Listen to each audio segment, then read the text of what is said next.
Welcome back to your Game of Thrones recaps. Today is episode 6, The Climb. My name's Kyle Maddock. Let's get right to it. We begin this week north of the Wall as we catch up with fleeing Sam and Gilly alone in the woods. As they move closer to stay warm, we hear their conversation. Gilly asks Sam if it's as big as they say it is. Sam says, "It's bigger."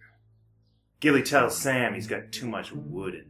Is Sam breaking his sacred oath just like Jon? Nope, he just doesn't understand how fire works. But then he pulls out something long and hard and it's on once again. Speaking of Jon, he and the Wild Things prepare to scale the wall instead of just going around it like sane people. Ygritte tells Jon that she knows he's still a Crow spy, but it doesn't matter now because she's his woman. And he would never betray his woman, right? Jon's beginning to understand why the Night's Watch takes vows of celibacy. Shockingly, climbing the wall with an old rope and rusted tools proves difficult, and 8 other climbers die when a giant chunk of the wall accidentally breaks off. That's definitely going to be coming out of Jon's paycheck. After the treacherous climb, Jon, Ygritte, Orell, and Tormund finally reach the top and look out, gasping at the breathtaking views, and oh my god, how are we going to get down from here? Moving south, Theon and his besties stay in and have a game night. First up, 20 questions. If Theon can't guess his friend's name, he loses. If he can, he loses. Theon can't figure it out and gets his pinky cut off, not realizing that he is literally lying on top of the answer. Osha and Mira face off in the world's least sexy beauty pageant as they try to decide who is better at tearing the flesh off a dead rabbit. Everyone is startled when Rickon speaks. They completely forgot he was with them the whole time. Jojen suddenly begins shaking violently in his sleep. Hodor thinks it's epilepsy, but Mira explains that epilepsy isn't a thing yet, and he's instead having a magical vision. This makes perfect sense to all of them. Then Jojen wakes up and says that he saw Jon on the other side of the wall, and he says to say, "What's up?" Further south, Arya shows off her arching skills. Angai asks who taught her to shoot, and Arya tells him it was from watching the Hunger Games 6 times.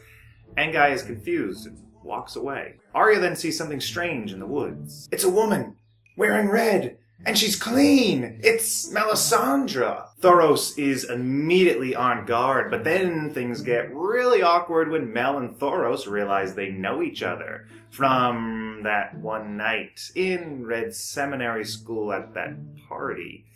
Thoros tries to apologize, saying he meant to call, but Melisandre has moved on. She's here for someone younger, Gendry, who the Brotherhood wastes no time in selling to her for a couple sacks of gold worth roughly $45. At Riverrun, Robb meets with his small council of wise warriors, his uncle, his great-uncle, and his mommy, as they negotiate with the Freys. Lord Walder has 3 demands. To own Harrenhal. Fine. For Edmure to marry one of his daughters. Okay. And a formal apology. What?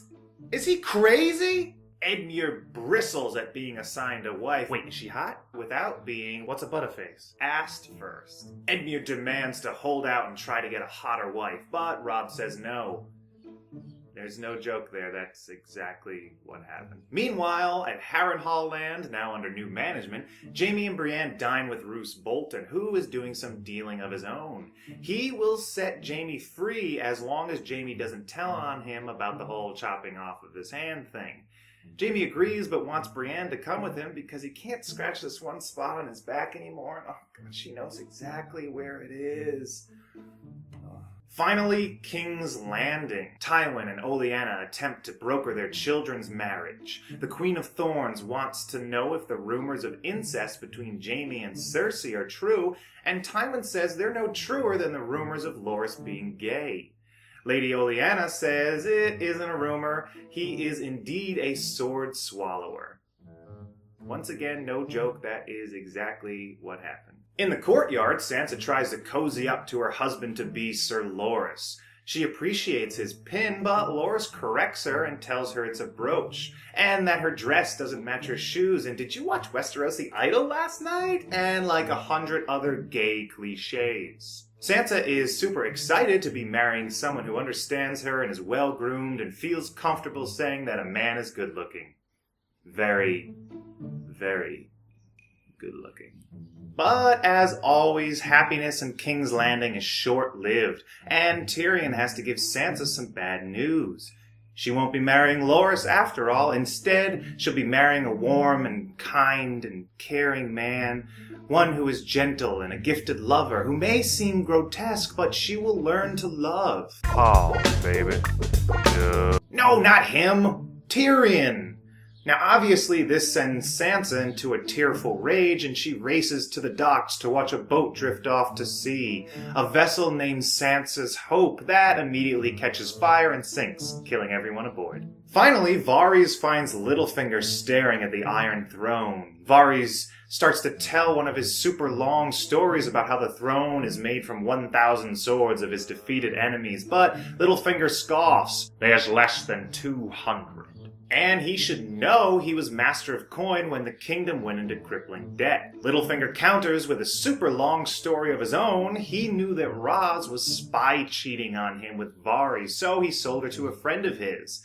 Then Littlefinger puts on some inspiring music and starts to go on about chaos being a ladder and that he's learned to climb that ladder and use chaos to his advantage. And, Varys?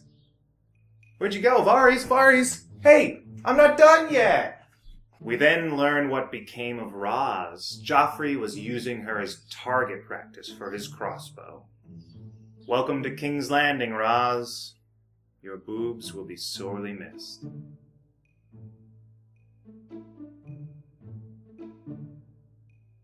Dany takes her army out for a spin and immediately wrecks it. Then Arya says death is her god, which begins her rebellious goth phase. That's it for this week. Thank you so much for watching this Game of Thrones recap of Episode 6, The Climb. Make sure you tune in again next week for our Episode 7 recap. My name's Kyle Maddock. Have a good week.